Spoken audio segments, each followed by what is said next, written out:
मैले चाहिँ आज तपाईँहरूलाई नयाँ नौलो होइन म चाहिँ घरमा आएको छु। वास्तवमा भन्नुपर्दाखेरि तपाईँहरूको लागि चाहिँ मैले विशेष गरी हाम्रो मम्मीले टक्का तरकारी बनाइरहनु भएको रहेछ। कसरी बनाउँदो रहेछ भनेर चाहिँ म चाहिँ यस्तो कस्तो बनाउँदो रहेछ भनेर चाहिँ म यसो तपाईँहरूलाई देखाउन चाहन्छु है त। ल यसरी हेर्नु सक्नुहुन्छ है त गाइस।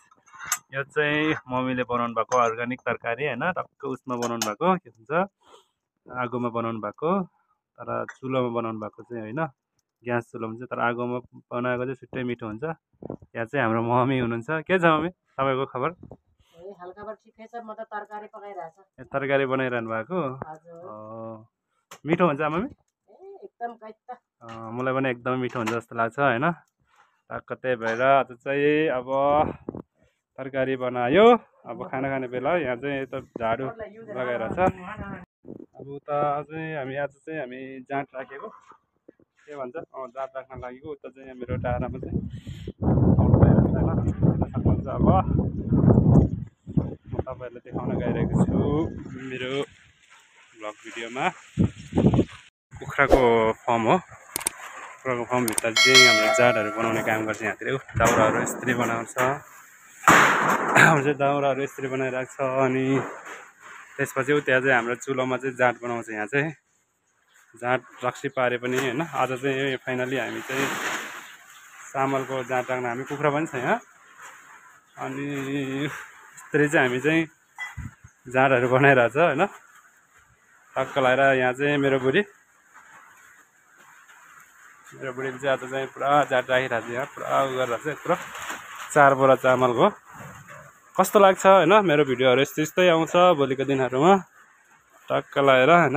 अब म एकचोटि चाहिँ मेरो बुढीसँग म कुराकानी गर्न चाहन्छु। कसरी राख्छ, के हाल्नुपर्छ भन्ने चाहिँ एकदम जानकारी राख्न चाहन्छु।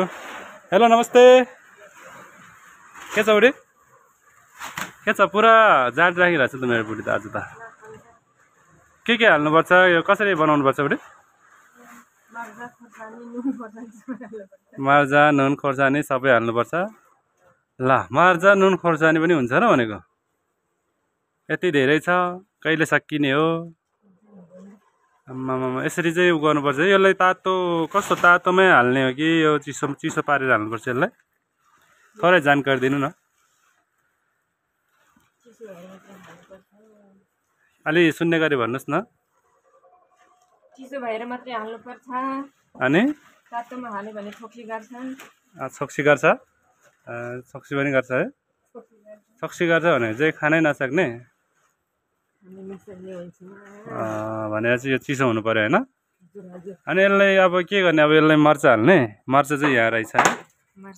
मर्चा हाल्नुपर्ने रहेछ। यो 4 बोरामा चाहिँ कतिवटा मर्चा हाल्छ खासमा? 10 वटा। यति 4 बोरामा चाहिँ 4 बोरा कानिकामा चाहिँ हामीले चाहिँ हाम्रो चाहिँ यहाँ चाहिँ काम गर्ने बुढीहरूले चाहिँ 10 वटा मर्चा हाल्नु हुँदो रहेछ। जे होस् यो अहिले राखिसकेपछि भोलि चाहिँ के भन्छ उ गर्न मिल्छ है? के भन्छ ड्रममा टिपेर हाल्नु मिल्छ होइन त? ल ठिक, 10-12 दिनपछि रक्सी पार्न मिल्छ है? ल ठिक छ त्यसो भए त। अनि यो चाहिँ अब रक्सी पार्नको लागि मात्रै हो कि छाङहरू पनि निकाल्न मिल्छ कि निगारहरू मिल्छ कि मिल्दैन? यता हेरेर भन्छु न एकचोटि हजुर।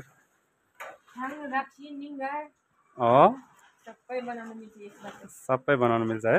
ल ठिक छ। भोलि पर्सि चाहिँ म पनि खाना आउँछु है। छाङ खाना चाहिँ आउँछु म पनि। कतिको मिठो हुँदो रहेछ हेर्नुपर्छ। हाम्रो चाहिँ अब अहिले अब यति राख्यो, भोलि पनि 4 बोराको राख्ने काममै छ हाम्रो। अब पेसा नै यस्तै छ हाम्रो चाहिँ, मर्चाहरू बनाउने अनि त्यसपछि यसरी जाँडहरू बनाउने काम छ हाम्रो चाहिँ। यसरी चाहिँ बेच्छ, हामीले सेल गर्छौँ।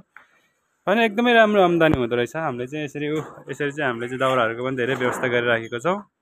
त्यही भएर चाहिँ एकदमै राम्रो छ भन्नुपर्छ है। मेरो चाहिँ पहिला चाहिँ मैले यो कुखुरा पाल्थ्यो, अहिले चाहिँ पुरै जाँडहरू टक्क निकाल्ने यताउति रक्सी पार्ने बनाएको छौँ अहिले चाहिँ। मैले यहाँ अब 700-800सम्म कुखुरा पनि पालेको छौँ। मैले लगभग 7-8 लाख कुखुरा पनि पालेको छ। अहिले चाहिँ बिचमा ग्याप भएर चाहिँ मैले पालेको छैन। हजुर राम्रै छ अहिले यसबाट पनि राम्रै आम्दानी भइरहेको रहेछ त्यही कारणले पनि यसमा 4 बोराको अब राखिसकेपछि आम्दानी चाहिँ कतिसम्म हुन्छ एकचोटि भनिदिनुहोस् न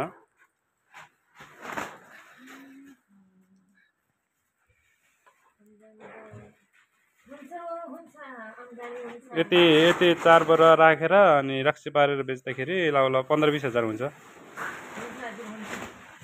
ल ठिक छ दामी ल हस् त यस्तै भिडियोहरू तपाईँको माथि ल्याउँदै गर्छु अहिलेको लागि चाहिँ यति नै है त